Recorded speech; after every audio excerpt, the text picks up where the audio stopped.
Iti makalawas nga anti-criminality operation ti Police Regional Office Cordillera nakemmeg ti 38 a wanted individuals bayat a 57 a munisipalidad ti nakilista iti zero crime incident.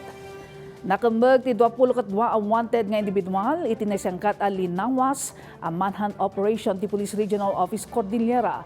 8 tinaresto ti Baguio City Police Office, sagtalo iti Abra ken Kalinga, saggaysa iti Apayaw ken Ifugao.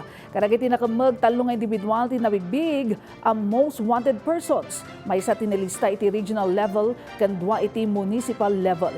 Kabiyatan na po iti naparteng a police visibility 57 a munisipalidad ken 2 a police stations iti Baguio City ti nakilista iti zero crime incident. Impanamnama ti PROCAR asaan nga agsadeng dagitoy tapno may pasigurado ang natalged ti komunidad. Agtultuloy mo ti panagtitinulong ti partner agencies ken local government unit tapno masustinir ti implementasyon dagiti anti-criminality ken crime prevention initiatives nga agtultuloy at tumulong amang taginayon iti talnaken urnos iti riyon.